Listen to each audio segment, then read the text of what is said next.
Olá, eu sou Beatriz Santo Mauro, da comunicação da plataforma Conviva, e eu tô aqui com a Natasha Costa, diretora executiva do Aprendiz, que coordena o Centro de Referências em Educação Integral. Natasha, um prazer estar aqui com você. Prazer. A gente está tentando, né, Natasha? Estamos tentando. Fazer... Agora vai dar certo. Agora vai dar certo. A gente teve um problema aí de internet, vamos ver se agora a gente consegue fazer a transmissão direitinho. Bom, então o nosso assunto qual o caminho que as secretarias municipais de educação podem trilhar para estruturar uma política de educação integral. E esse assunto é muito abordado pelo Centro de Referências em Educação Integral, que a Natasha trabalha, e que acabou de lançar uma plataforma chamada Na Prática. Para vocês conhecerem essas e outras iniciativas de interesse das Secretarias Municipais de Educação, por favor, acessem a área de programas e projetos da plataforma Conviva. Então, para acessar, basta entrar no Conviva, colocar seus dados de login e senha e depois clicar em ferramentas e em seguida em programas e projetos. Pessoal que está nos assistindo, por favor, comentem, perguntem que a gente vai procurar responder. Então, Natasha, o que se entende por educação integral? Olá, gente, um prazer estar aqui conversando com vocês.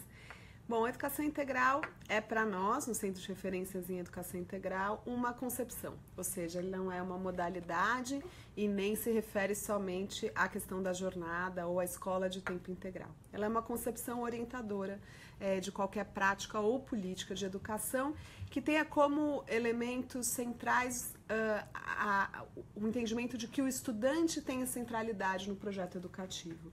Então, é o seu desenvolvimento integral que deve ser o nosso objetivo.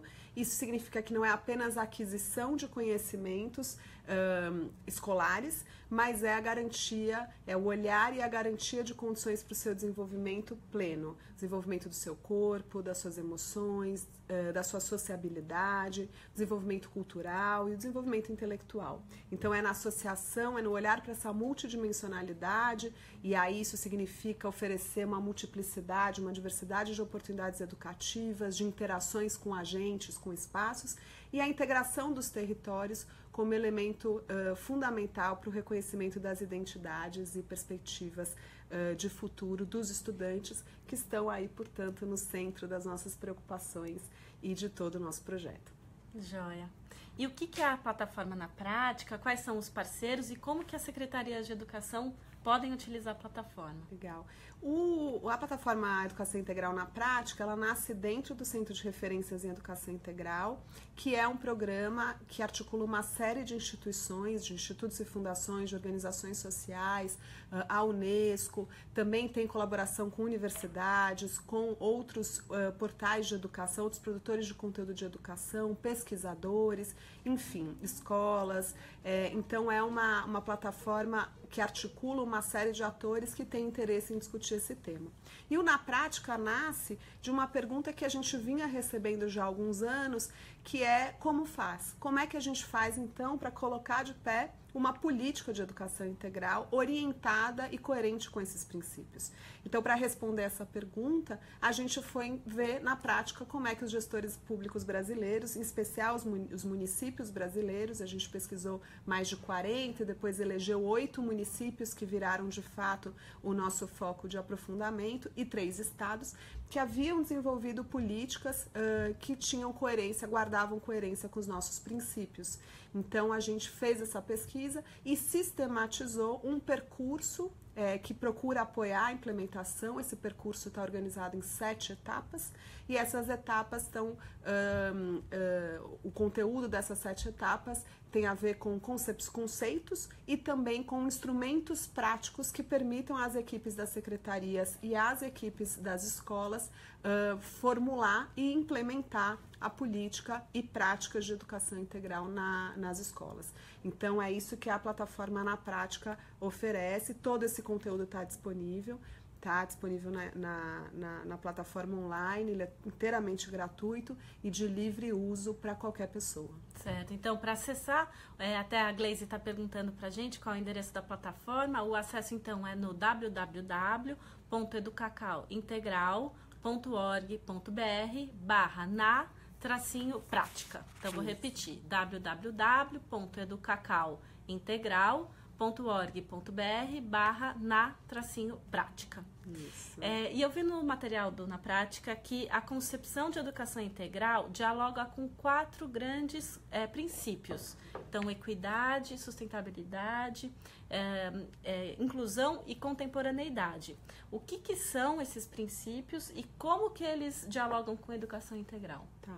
Então, quando a gente começou a olhar para todo esse referencial e a estruturá-lo, o primeiro passo foi sistematizar e organizar os nossos princípios. E esses princípios orientaram todas as escolhas que a gente fez do ponto de vista do material que a gente sistematizou. Esses 4 princípios são equidade, e equidade diz respeito aqui o entendimento de que todos e todas, sem exceção, têm direito a acessar oportunidades educativas diversificadas e a ter a sua aprendizagem e seu desenvolvimento integral garantido. Então, todas as escolhas ou todas as indicações que o Na Prática faz consideram este elemento como um elemento em relação ao qual a gente não negocia, certo? Então, equidade é um desses princípios. O segundo é a inclusão. E aí a gente entende que a perspectiva inclusiva não se refere só a alguns grupos de estudantes, mas ela, na verdade, é um princípio orientador de qualquer prática. Isso diz respeito a que as singularidades e as identidades de todos e cada estudante devem ser considerados em cada uma das práticas que a gente coloca em marcha. Então, a inclusão para nós é um princípio de fundo e todas as práticas que o Na Prática vai apresentar têm a sua perspectiva inclusiva garantida. O terceiro elemento é a sustentabilidade, e aqui a gente está entendendo sustentabilidade a partir de 2 elementos centrais. Um é a questão do contexto. Então, para nós, o contexto aonde a prática educativa se dá, ela é fundamental, porque ela justamente revela essas identidades, ela revela as singularidades daquelas pessoas, ela revela a relevância daquilo que está sendo trabalhado. Então, o contexto é muito importante de ser considerado, mas também uma questão que Paulo Freire nos ensinou, que é que a gente guarde coerência entre aquilo que a gente diz e aquilo que a gente pratica. Então, esse é um elemento para nós bastante fundamental, que a gente pudesse traduzir os conceitos e esta concepção em práticas coerentes, e é assim que a gente orientou toda a nossa produção. E, por fim, a questão da contemporaneidade. É muito importante para nós, educadores, reconhecermos com clareza quais são as demandas do momento histórico que a gente está vivendo, quais são as necessidades formativas de hoje, né? E como é que a gente pode preparar os nossos estudantes para viver hoje e para viver o amanhã, né? Então, também esse é um princípio importante, e aí a gente está considerando que alguns elementos são muito importantes numa formação orientada pela educação integral. A formação de sujeitos críticos, capazes de analisar criticamente todas as suas experiências e informações que recebem, a sujeitos responsáveis, não apenas consigo mesmos, mas com os outros, né? Responsáveis pela coletividade, e pessoas preparadas para atuar ativamente na realidade, para se sentir capazes de transformar a realidade. Então, isso que a gente considera que são elementos muito contemporâneos para a educação e que a gente também usa como elemento orientador para toda a nossa proposta. Certo. E para construir Na Prática, então, vocês identificaram diversos municípios que já têm atuações interessantes, né? Exato. Quais que foram eles e por que eles se destacaram em relação aos demais? Olha, a gente identificou uma série de municípios, a gente focou especificamente em 8 municípios, que foi Belo Horizonte, Ipatinga, Nova Iguaçu, Novo Hamburgo, São Bernardo, Santos, Sorocaba e São Miguel dos Campos, e em 3 estados, Bahia, São Paulo e Alagoas. A gente foca nestes porque a gente considera que são justamente as experiências, primeiro, que nos apontam a multiplicidade de possibilidades, então não há experiência que seja igual à outra, cada uma dessas experiências ou dessas políticas, ela vai se conformando de acordo com a realidade local e com as possibilidades e com as perspectivas que aqueles educadores daquela cidade consensuam que é a perspectiva mais aderente àquilo que eles desejam. Então, há uma multiplicidade importante.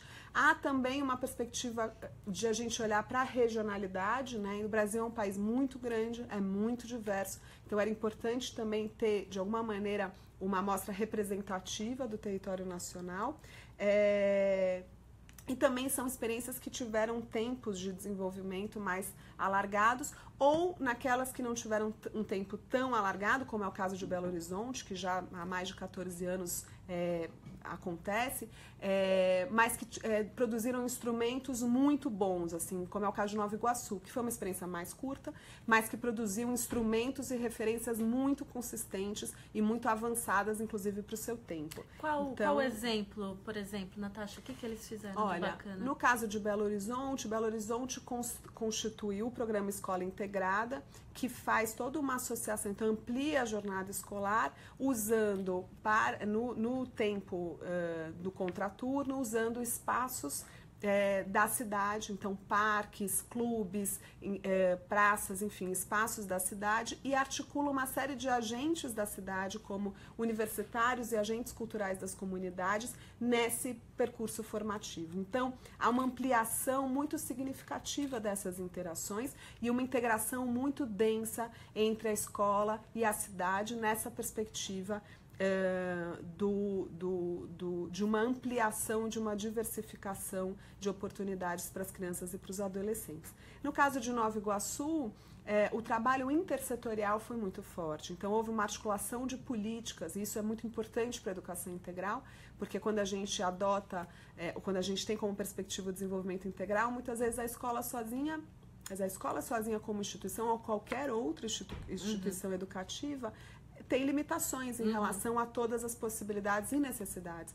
Então, essa associação a outros agentes, seja outras organizações que tenham foco educativo, sejam outros equipamentos setoriais da saúde, da assistência social, da cultura, de fato, essa associação, tanto em Belo Horizonte, como em Nova Iguaçu, como em Ipatinga, ou como em outros municípios, São Bernardo do Campo, se mostra muito potencializadora. Quer dizer, ela cria, de fato, possibilidades que a escola sozinha ou a Secretaria de Educação sozinha não seriam capazes. E Nova Iguaçu foi muito eficaz nessa articulação intersetorial. E esse movimento de intersetorialidade se dá pela escola ou é a Secretaria de Educação que faz essa articulação?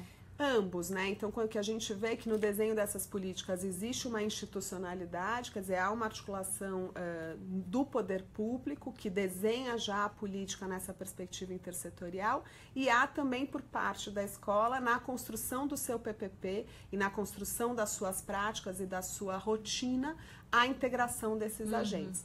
Ela é muito facilitada quando o poder público abre essas portas, quer dizer, quando há um acordo, né, e por isso na prática também prevê uma das etapas que chama pacto social, que é quando de fato essa perspectiva é compartilhada por todos, e aí de fato é muito interessante como quando a gente viu isso em Belo Horizonte de uma maneira muito interessante, quando há uma articulação, setor de transporte, setor de desenvolvimento urbano, de saúde, de cultura, de assistência social, e ela se dá na prefeitura, já no órgão central, isso ajuda muito a capilarizar e facilita muito o trabalho das escolas e dos equipamentos. Mas, além disso, há uma série de outras associações, de outras parcerias, de outras cooperações que as escolas são capazes de criar nos territórios, e também isso é muito interessante. E na plataforma Educação Integral na Prática, as pessoas podem conhecer outras iniciativas, além dessas que a gente citou, essas outras estão disponíveis? Elas estão disponíveis no Na Prática, referenciadas em todo o material que a gente fez, e também no Centro de Referências em Educação Integral, que é o educacauintegral.org.br, existe um mapa de experiências brasileiras de educação integral. São experiências de municípios, de estados, de escolas e de organizações sociais que desenvolveram políticas e iniciativas orientadas por essa perspectiva. Tem mais de 400 lá disponíveis para estudo. Joia. Então, quem estiver interessado tem um caminho bom aí, né, Natasha? Quais as dificuldades que esses municípios que você citou, ou os que você conhece, que enfrentam para colocar a educação integral, então, na prática? Eu separaria... São muitos desafios, e esses desafios também vão mudando de acordo com o contexto. Mas acho que tem duas categorias de desafios que eu destacaria. Um é pedagógico e diz respeito a, inclusive, uma equação que a gente tenta enfrentar na prática, que é, de fato, primeiro, superar a lógica de turno e contraturno, então constituir uma perspectiva curricular integrada, que possa colocar todas as práticas que a rede está colocando, que a rede desenvolve, orientadas por uma perspectiva compartilhada, a constituição de um sistema de avaliação que possa conversar com essa perspectiva curricular e que possa não apenas se deter às avaliações externas, que têm um papel muito específico, mas que possam apoiar a avaliação institucional, o acompanhamento dos estudantes, o monitoramento da política, né, se a política que foi planejada de fato acontece. E, por fim, a perspectiva de formação continuada, que nas redes ainda é muito desintegrado, né? Você encontra pouco programas de formação de fato articulados e que conversem com aquilo que é o projeto educativo da rede. Então, eu diria que, do ponto de vista pedagógico, tem a ver com essa possibilidade que a educação integral traz de integrar mesmo estes elementos que são pilares de uma política educacional. O segundo elemento importante é o financiamento, quer dizer, a gente teve uma perda significativa, uma redução significativa no investimento, por exemplo, no Mais Educação, que era uma política indutora, ainda é uma política indutora do governo federal, que estava mais orientada por essa perspectiva até a última reformulação, e que na última reformulação muda um pouco de concepção, mas também tem uma redução de financiamento. Então, os municípios estão encontrando muita dificuldade, porque o Mais Educação foi um caminho inicial para garantir a ampliação da jornada até que eles pudessem se estruturar com outros elementos, né? Agora, o que a gente vê também como possibilidade, que o Na Prática coloca, é que e uma possibilidade importante, é que a educação integral seja uma concepção de toda a rede, em jornada ampliada ou em jornada reduzida. Ou em jornada reduzida, ou enfim, em jornada regular, né? Eu falei reduzida não foi à toa, porque a gente realmente tem uma jornada reduzida no Brasil, a gente teria que ampliar, a gente está com uma média ainda de 4h30. Mas, enfim, mesmo nessa jornada regular, que a educação integral possa ser a concepção orientadora, né? E aí a questão do financiamento é a questão do financiamento para qualquer política educacional, que é realmente uma limitação muito importante no Brasil, e que eu diria que é onde, de fato, os municípios encontram uma grande barreira à mudança, inclusive, da sua cultura, a efetivar processos mais participativos e mais sofisticados, porque, de fato, os recursos são muito limitados. E, então, qual que é o papel da Secretaria de Educação, né? Pensando esse modelo de gestão integrada, que envolve currículo, avaliação, monitoramento e formação continuada? Então, para a educação integral, a dimensão da autonomia escolar, quer dizer, da construção de projetos político-pedagógicos que sejam construídos participativamente, que sejam apropriados pela comunidade escolar, que sejam orientadoras do trabalho dos professores e dos demais profissionais que atuam na escola, ela é muito importante. O trabalho da secretaria é criar condições para que essa autonomia seja exercida de uma forma, de uma forma efetiva, mas que também esteja amparada e orientada por uma perspectiva de equidade e de unidade, porque autonomia não significa independência e nem abandono. Então, o papel justamente da rede, né, da secretaria, é garantir unidade, é garantir para poder garantir equidade, para poder garantir condições, em condições de igualdade, né, as mesmas oportunidades para todos os estudantes da rede, né. Então, nesse sentido, há há tarefas específicas da rede que a gente procura detalhar na prática, da Secretaria de Educação, que efetiva essas duas condições, equidade e também as condições necessárias para a escola exercer a sua autonomia. E vocês elaboraram alguns cadernos de apoio ao trabalho da Secretaria de Educação, né? Exatamente. Então, um sobre conceitos e outro sobre implementação da educação integral, né? Exatamente. Fala um pouco sobre eles, o que as pessoas encontram neles, Natasha? Então, assim, na prática, a gente está partindo da seguinte premissa, que os pilares de uma política educacional orientada pela educação integral, que garante qualidade nessa perspectiva, são currículo, avaliação e monitoramento e formação. Esses 3 pilares, eles precisam estar integrados, ou seja, a gente precisa ter clareza dos objetivos formativos, precisamos acompanhar se esses objetivos formativos estão sendo, de fato, estão sendo alcançados, cumpridos, e se não estão, por quê? E este acompanhamento, esse monitoramento, ele precisa estar amparado por oportunidades de formação que garantam, então, os elementos necessários para que os gestores e professores façam o seu trabalho na perspectiva dessa pactuação, né? Então, o que a gente traz no primeiro caderno são as concepções e diretrizes relacionadas a esses 3 pilares, que é currículo, avaliação e monitoramento e formação, programa de formação continuada, e o modelo de gestão integrada, que é justamente o modelo de gestão que responde a essa articulação desses pilares. E o segundo caderno, que está disponível na plataforma, apresenta justamente as etapas de implementação e os instrumentos que dão suporte a essas etapas de implementação, que é justamente o processo de constituição dessa dinâmica de articulação, né? Esses cadernos, eles estão disponíveis na plataforma sob a forma de cadernos mesmo, você pode fazer download e usar à vontade, mas também estão disponíveis na plataforma navegável, então é possível se cadastrar ou também não se cadastrar e navegar por este conteúdo na plataforma. O interessante disso é que a gente procurou dinamizar esse conteúdo com vídeos, com links para outros sites, para outros materiais. Então, é um conteúdo mais vivo, inclusive a plataforma pode ser usada como ferramenta de formação. Então, é possível abrir esses vídeos com as equipes, usar esses vídeos, baixar os vídeos, é possível pegar todo esse material do programa de formação, baixar, usar online, enfim. Todos os instrumentos também é possível baixar.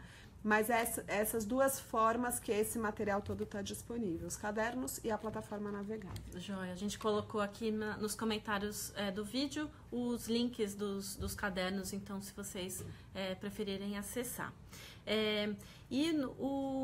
Vocês prepararam materiais de apoio para as secretarias de educação para a implementação da educação integral em 3 formatos, né? Esse formato regular ou reduzido, né? Mas o formato regular, o formato ampliado com parcerias e o formato ampliado sem parcerias. Isso. O que são esses formatos e como que esses materiais, o que tem nesses materiais, por que eles ajudam? Tá.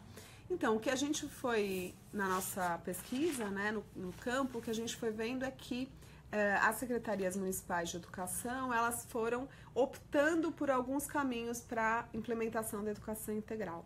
Então, em algumas, trata-se de fato de uma concepção orientadora que permeia a jornada regular, quer dizer, todo o projeto da rede está orientado pela questão da educação integral, e, portanto, pauta as orientações curriculares da secretaria, pauta o trabalho de constituição e implementação dos PPPs das escolas.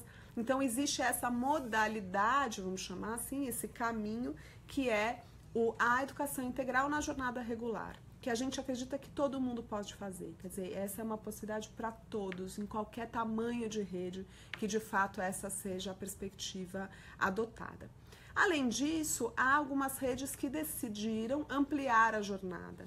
Em geral, essas redes decidiram ampliar a jornada em territórios em condições que têm estudantes ou populações em condições de alta vulnerabilidade, na qual a ampliação da jornada é uma necessidade dessas pessoas. Então, muitos desses municípios que a gente estudou optaram por esse caminho, por essa estratégia de priorização, e muitos deles conseguiram depois universalizar ou quase universalizar ao longo do seu processo de desenvolvimento.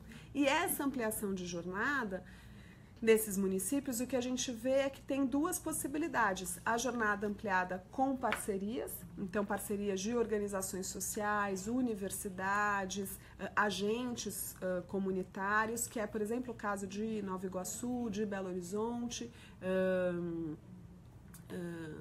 de São Bernardo do Campo, faz algumas parcerias. Então, este é um caminho, e aí há uma série de o processo ele muda um pouco, porque aí é uma série, os instrumentos que a gente oferece para ampliação da jornada com parcerias são específicos, no que tange a, por exemplo, análise do orçamento, ao planejamento, aos instrumentos para institucionalização destas parcerias, porque há uma série de regulamentações importantes que os municípios precisam levar em consideração quando fazem, estabelecem e formalizam essas parcerias.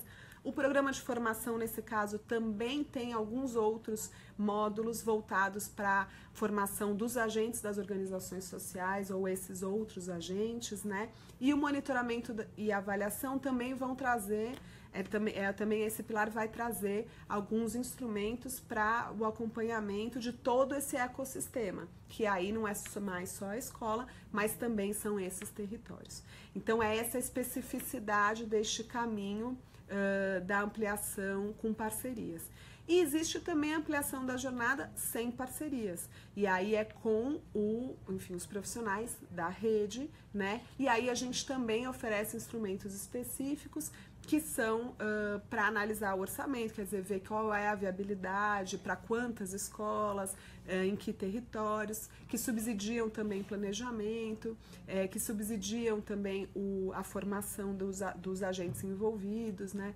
Então, são esses 3 caminhos: jornada regular, e aí tem orientações curriculares, programa de formação, avaliação e monitoramento para as redes regulares, e a jornada ampliada com parcerias e sem parcerias, com seus instrumentos específicos. O que é interessante na prática é que essa não é uma escolha que você precise fazer de imediato. Quer dizer, você pode sim fazer o caminho, por exemplo, com parcerias e na análise do orçamento descobrir que não, que as parcerias não cabem, ou na análise estratégica não cabem, e aí você não usa estes instrumentos. Então, quer dizer, o caminho de cada um também é muito de cada um, né? Não há nada prescrito, né? São muitos os caminhos possíveis, né? Inclusive, há redes que colocam esses formatos coexistentes. Então, que tem toda a rede trabalhando nessa perspectiva, tem algumas escolas trabalhando com ampliação da jornada, outras não, algumas com parceria, outras não. Então, também é possível que esses modelos coexistam numa mesma rede. Vai experimentando e vai vendo o que de acordo né? com o perfil das escolas, com as oportunidades dos territórios, de acordo com as necessidades dos estudantes, com os tempos da própria secretaria. Quer dizer, não há fórmula, não há um único jeito de fazer. Há princípios, há objetivos claros, há uma perspectiva de formação, e aí, a partir disso, cada um vai construindo no seu tempo e com as suas oportunidades do seu contexto. Né? Joia. Obrigada, Natasha. Nada, é um prazer. Então, agradeço a todos que nos assistiram, inclusive as pessoas de Forquilha, no Ceará, e Barras, no Piauí, que eu vi que colocaram comentários aqui conosco. E lembro também que a Natasha esteve conosco no encontro de formação, né, o encontro formativo com os 10 municípios finalistas da ação de reconhecimento, né, Natasha? Foi muito legal a conversa lá. Esse vídeo, então, por favor, indiquem para os seus colegas de secretaria para que também assistam, e ele vai ficar disponível tanto aqui no Facebook do Conviva quanto na biblioteca da plataforma. Então, para vocês acessarem, por favor, é o www.convivaeducacau.org.br. Então, depois de colocar os dados de login e senha, podem acessar a biblioteca. Obrigada a todos, até a próxima. Obrigada.